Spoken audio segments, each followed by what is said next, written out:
পরহেজগার বান্দাকে আল্লাহ তাআলা পছন্দ করেন। আল্লাহ যেন ডাক দিয়ে বলতেছেন, আল্লাহ যেন প্রতিদিন ডাক দিয়ে বলতেছেন, হাল মিন সাইলিন আলা মিন মুস্তাগফিরিন আলা কাযা হাত্তা মাতলাইল ফাজর। হাল মিন সাইলিন, হে বান্দা, ইয়া আবদি, হে আমার বান্দা, তোমার কোন সময় কি জিনিসের প্রয়োজন আছে, আমি মালিকের কাছে চাও, আমি আল্লাহ তোমারে সেই জিনিস দিয়া পূরণ করে দিব। সুবহানাল্লাহ। আলা মিন মুস্তাগফিরিন আলা কাযা হাত্তা মাতলাইল ফাজর। তুমি যখনই চাইবা, যদি চোখে পানি নিয়া দিলটা নরম কইরা আমি আল্লাহর প্রতি তাওয়াক্কুল রাইখা, ভালোবাসা রাইখা, অন্তরে ভয় রাইখা যদি চাইতে পারো, সকাল আর সন্ধ্যা নাই, অনবরত তোমার জন্য আমি রহমত রেডি রাখছি। সুবহানাল্লাহ। এজন্য শুধু আল্লাহ তাআলা রহমত রাখেন নাই, আল্লাহর নবীকে গোটা দুনিয়ার জন্য রহমত বানায় পাঠাইছেন। কবি বলছেন, রহমাতুল লিল আলামিন নবী, রহমাতুল লিল আলামিন নবী, কোরআনে প্রমাণ, আশিক বিনে কে বুঝবে আমার দয়াল নবীর শান, মাশুক বিনে কে বুঝবে আমার মায়ার নবীর শান।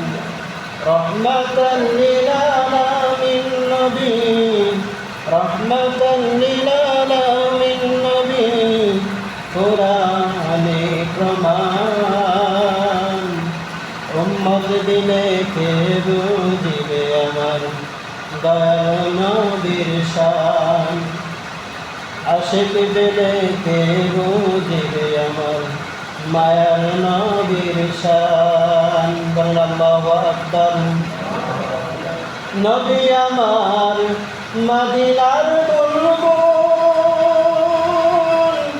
আমার আল্লাহ নাম রাইখাছে হাবিবে রাসূল।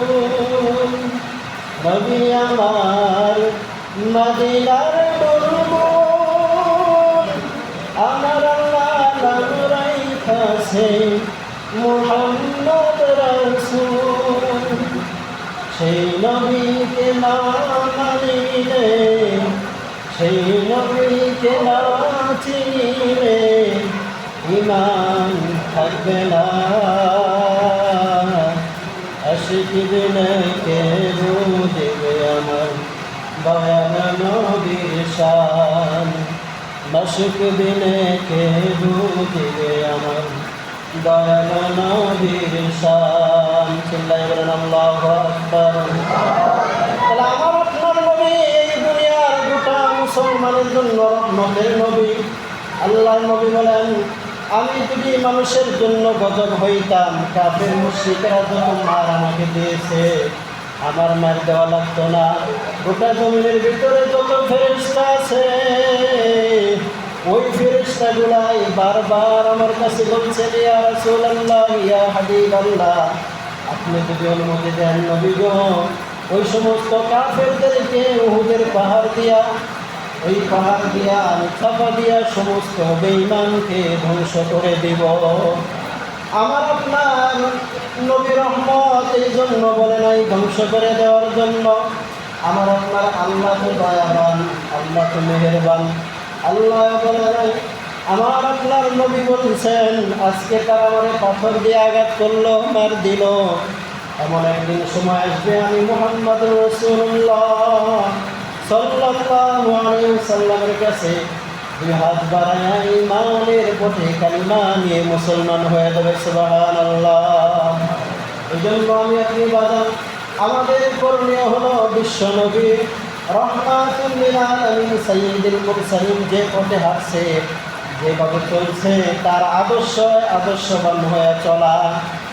মুসলমানের বন্ধুগণ আমার, কিয়ামতের দিন যখন সমস্ত মানুষ স্তব্ধ হয়ে যাবে, কথা বলতে পারবে না, আমার আপনার নবী শুধু মাকামে মাহমুদের মধ্যে সেজদায় পড়ে উম্মতের কথা চিন্তা করবে। আল্লাহ তাআলা সেদিন জালালিয়াতের মেজাজ নিয়ে ডাক দিবেন, লিমানিল মুলকু ইয়াউম লিল্লাহিল ওয়াহিদিল কাহ্হার। এমন করে বিকট আওয়াজ দিবে, হাসরবাসী সহ সমস্ত মানুষ সহ কাঁদতে থাকবে আর ভয় পাইতে থাকবে। ঈসা আলাইহিস সালাম বলবেন, ঈসা রূহুল্লাহি নাফসি নাফসি, মূসা কালিমুল্লাহি নাফসি নাফসি, ইব্রাহিম খলিলুল্লাহি নাফসি নাফসি। সেদিন উম্মতেরা যায় যখন ইব্রাহিম আলাইহিস সালামকে বলবেন, ও নবীজি, আপনি তো আমাদের জাতির পিতা, আজকে এই হাসরের ময়দানে আল্লাহর জালালিয়াতের মেজাজ কোনোদিন দেখি নাই। আল্লাহ তো সবসময় রহমান ও রহিম ছিলেন, দয়া ও করুণা ভালোবাসা ছিল। আজকে আল্লাহর এত রাগান্বিত মেজাজে আজকে আমরা এই মুহূর্তে জাহান্নামের ওয়ার্ডান হইলে আমরা কোথায় যাব? ওগো নবী, আপনি তো আমাদের জাতির পিতা, একটু আমল দিয়া, একটু বুদ্ধি পরামর্শ দিয়া সাহায্য করেন। আমরা জাহান্নামের আগুন সহ্য করতে পারবো না। জাতির পিতা ইব্রাহিম আলাইহিস সালাম ডাক দেয়া বলেন, উম্মতেরা, আজকে আমি তোমাদেরকে কি সুপারিশ করব? আমার উম্মতদেরকে আমি সুপারিশ করার সুযোগ নাই। আজকে এই ময়দানে এমন একটা অবস্থা, গুনাহগারের জন্য জাহান্নাম, নেককারদের জন্য জান্নাত। আমি ইব্রাহিম আলাইহিস সালামের ভাগ্যে কি আছে? জান্নাত আছে না জাহান্নাম আছে? এই জন্য এই মুহূর্তে আমি আমার জন্য নাফসি নাফসি, তুমি কি শোনো নাই? আমি ডাকতেছি। ইব্রাহিম খলিলুল্লাহি নাফসি নাফসি মানে ইব্রাহিমের মালিক আল্লাহ, এই ইব্রাহিমকে মাফ করে দেন। আমি তো আজর কুমারের ঘরে জন্ম হয়েছিলাম, আমার বাবা তো কাফের ছিল, মুশরিক ছিল। আমি কোন সময় কোন অন্যায়ের কারণে না জানি আমি আজকে হাসরের ময়দানে কে যাই, আমি যেন আজকে ধরা হয়ে যাই। এজন্য আমি আমার জন্য নাফসি নাফসি করি। আমি শেষ নবীর উম্মতের জন্য কিছুই করতে পারবো না। তখন আবার যাবে ইব্রাহিম নবীর পরে যে নবী তার কাছে যাবে, পর্যায়ক্রমে এরকমভাবে সমস্ত নবীর কাছে যাওয়ার পর আমাদের নবীর আগের নবী ঈসা নবী তার কাছে যাবে, মূসা আলাইহিস সালামের কাছে যাবে। তখন নবীজি, আপনি তো তুর পাহাড়ে দাঁড়ায় আল্লাহর সাথে কথা বলছেন, আমার ব্যাপারে একটু সুপারিশ করেন।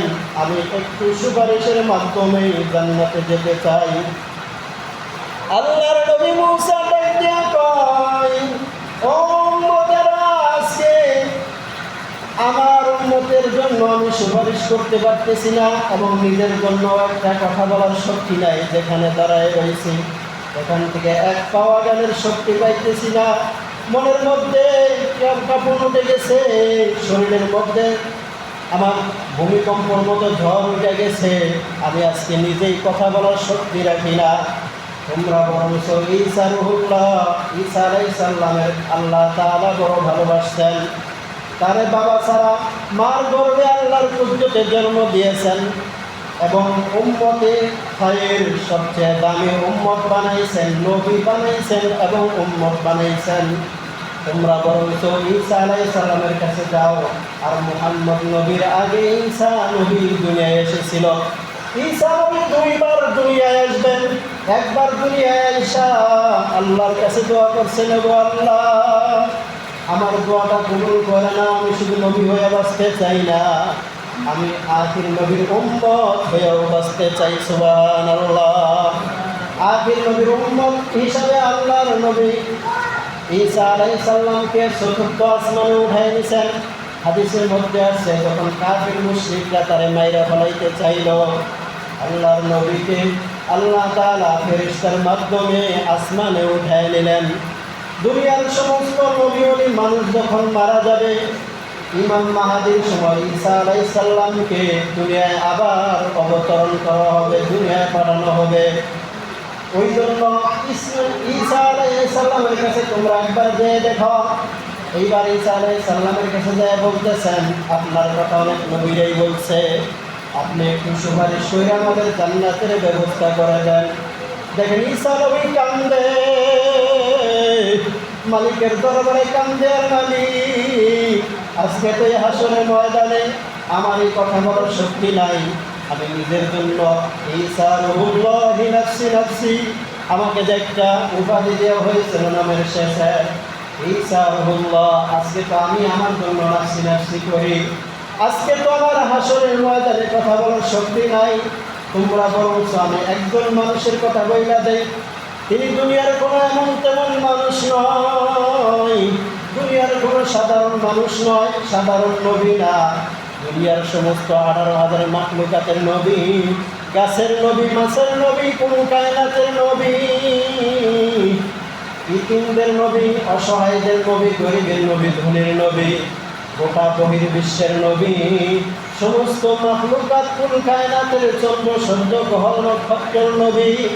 এমন একজন নবীর নাম বইলা দেই, তাকে কোথায় পাবো? বলে তাকে তুমি মাকামে মাহমুদ, আল্লাহর আরশের ডান পাশে সেজদা অবস্থায় দেখবা। ওই নবীর নামটা জানো, যে নবীর নামের সাথে সাথে একবার মুহাম্মাদুর রাসূলুল্লাহ বললে বান্দার 24 ঘন্টার গুনাহ মাফ হয়ে যায়। যেই নবীর নামটা মহব্বতের কাছে স্মরণ করলে নবীর প্রেমে ভালোবাসায় চোখে পানি এসে যায়। ওই নবী হলো মুহাম্মাদুর রাসূলুল্লাহ। চিল্লায়া সকলে বলেন সাল্লাল্লাহু আলাইহি ওয়াসাল্লাম। আমার আপনার আমল নামে একটা ওয়াজিব আদায় হয়ে গেছে। আল্লাহর নবীকে যখন ডাক দেওয়া হইল, আল্লাহর নবী দেখেন সেজদায় পইরা, মাকামে মাহমুদের মধ্যে সেজদায় পইরা কাঁদতেছে, উম্মতের কথা বলতেছে।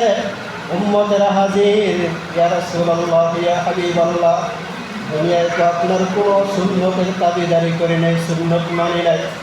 ওগো নবীজি, আপনি না বলছেন আমার উম্মত ছাড়া আমি জান্নাতে যাব না। আজকে তো আমরা জাহান্নামের অর্ডারও হয়ে গেছে, আমাদের উপরে জাহান্নামের ওয়ারেন্ট এসে গেছে। নবী গো, আপনি যদি জাহান্নামে আমাদেরকে আগুনে জ্বলতে দেখতে পারবেন না, দয়া করে মায়া করে আমাদের জন্য আপনি একটু সুপারিশ করে দেন। সুবহানাল্লাহ। আমার আপনার নবী ডাকতে বলেন, উম্মতেরা, আমি তোমাদের রাইখা জান্নাতে যাব না, ওয়াদা দিছি দুনিয়ায়, আখিরাতে তোমাদের রাইখা জান্নাতে যাব না। বিদায় আমি মাকামে মাহমুদের মধ্যে সেজদায় পড়ে গেছি। আজকে আমি আপনি নবীর জন্য একটা সেজদাও জীবনে দিলাম না, একটা সুন্নতের দাবিদারি করলাম না, মাথায় টুপি লাগাইলাম না, গালে দাড়ি লাগাইলাম না, গায়ে লম্বা জামা লাগাইলাম না। অথচ বিশ্ব নবী কিয়ামতের ময়দানে আমার আপনার জন্য এমনি সুপারিশ করতে হবে না, বিদায় সেজদায় পইরা সুপারিশ করা শুরু করছে। সুবহানাল্লাহ। আল্লাহর নবী একবার দৌড়ে মিজানের ঘেটে যায়, জাহান্নামের ঘেটে যায়, আমার উম্মতেরা যেন জাহান্নামী না হয়। আল্লাহর নবী একবার মিজানের পাল্লায় যায়, ওজন করে দেখে আমার উম্মতের গুনাহ বেশি না নেক আমল বেশি। এক পর্যায়ে হাদিসের মধ্যে আসছে, তখন নবী দেখবেন মিজানের পাল্লা হালকা হয়ে আসতেছে, গুনার পাল্লাগুলো হালকা হয়ে আসতেছে, নেকের পাল্লাগুলো হালকা হইয়া গুনার পাল্লাগুলো ভারী হয়ে যাইতেছে। আল্লাহর নবী হারানো ব্যক্তির মতো সম্পদ করে দৌড় দিয়া মিজানের পাল্লায় যায়। হাদিসের মধ্যে আসছে, শাহাদাত আঙ্গুল বের করিয়া একটা কাগজের টুকরা, লা ইলাহা ইল্লাল্লাহ মুহাম্মাদুর রাসূলুল্লাহ সাল্লাল্লাহু আলাইহি ওয়াসাল্লাম, সেই কাগজটা রাখিয়া শাহাদাত আঙ্গুলটা এইভাবে পাল্লার মধ্যে দিয়া দেয়। আল্লাহ বলেন, এইভাবে যদি সবাই সুপারিশ করা শুরু করে দেন, 7টা জাহান্নামে তো কোনো মানুষ দিতে পারবো না, সবাই তো জান্নাতি হয়ে যাবে। নবী গো, আপনার যত কথা আছে আমি মেনে নিব, কিন্তু এভাবে আপনি আপনার উম্মতকে গুনাহগার আর নেককার নাই, সবাই জান্নাত দিতে পারেন না। আল্লাহ তাআলার কাছে নবী ডাক দিয়ে বলেন, আল্লাহ, এই অবস্থায় আমি আজকে যদি আমার এই হাসরের ময়দানে আমার উম্মতেরা যদি আমার সামনে জাহান্নামে যায়, আমি নবী কিন্তু জান্নাতে ঢুকব না। আল্লাহর নবী সাল্লাল্লাহু আলাইহি ওয়াসাল্লাম, আল্লাহর নবী উম্মতের দিকে তাকায়, আবার আল্লাহ তাআলার দিকে তাকায়, দেখে আল্লাহর একটু জালালিয়াতের মেজাজ রাগ কমছে কিনা। আল্লাহ তাআলা ডাক দিয়ে বলেন, ওয়ামতাজুল ইয়াওমা আইয়ুহাল মুজরিমুন, আজকে গুনাহগার আর নেককার এক জায়গায় থাকবে না। দুনিয়ায় অনেকদিন বসবাস করছো, গুনাহগার আর নেককার একই দোকানের জিনিস খাইছো, একই পুকুরের মাছ খাইছ, একই দোকানের চাউল খাইছ, একই বাজারের সবজি খাইছ, একই গাছের ফল খাইছ। আজকে আমি গুনাহগারদেরকে আলাদা করে দিব, নেককারদেরকে আমি আলাদা করব। ফেরেশতাকে ডাক দেওয়ার ফেরেশতা, এই গুনাহগারদেরকে এক সাইডে নাও, বাম সাইডে, নেককারদেরকে ডান সাইডে নাও। আল্লাহর নবী বারবার আল্লাহর দিকে তাকায় আর ওই গুনাহগার উম্মতের দিকে তাকায়।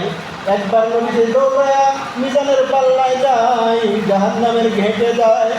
আল্লাহ ডাক দিয়ে বলেন, নবী গো, এইভাবে যদি আপনি দৌড়াদৌড়ি করতে থাকেন আর সুপারিশ করার জন্য যদি আবেদন করতে থাকেন, তাহলে জাহান্নামে তো আমি কাউকে দিতে পারবো না। আল্লাহর নবী ডাক দিয়ে, আমি জাহান্নামে দেওয়ার জন্য আমাকে কি রহমত হিসেবে দুনিয়ায় পাঠাইছেন? সুবহানাল্লাহ বলেন। জাহান্নামে দেওয়ার জন্য কি আমাকে দুনিয়ায় পাঠাইছেন? আমাকে তো সমস্ত মানুষের জন্য রহমত হিসেবে পাঠাইছেন। আমার গুনাহগার হয়তো অন্যায় করছে, গুনাহ করছে, মার কাছে যদি সন্তান যায় অন্যায় করে, বারবার অন্যায় করার পরে যদি মাপ চায়, মায়ে যেমন মাপ করে দেয়, আমি নবী, আমার মা নাই, বাবা নাই, আমার কোনো ছেলে সন্তান ছিল না, আমার উম্মতের জন্য আমি এই জন্য বেশি থেকে বেশি পাগল। জানি দুনিয়ায় এসে আমার মারে পাইছি, বাবারে পাই নাই। 6 বছর বয়সে আমার মা হারাইছি, মারেও পাই নাই, উম্মতেও আমি দেখি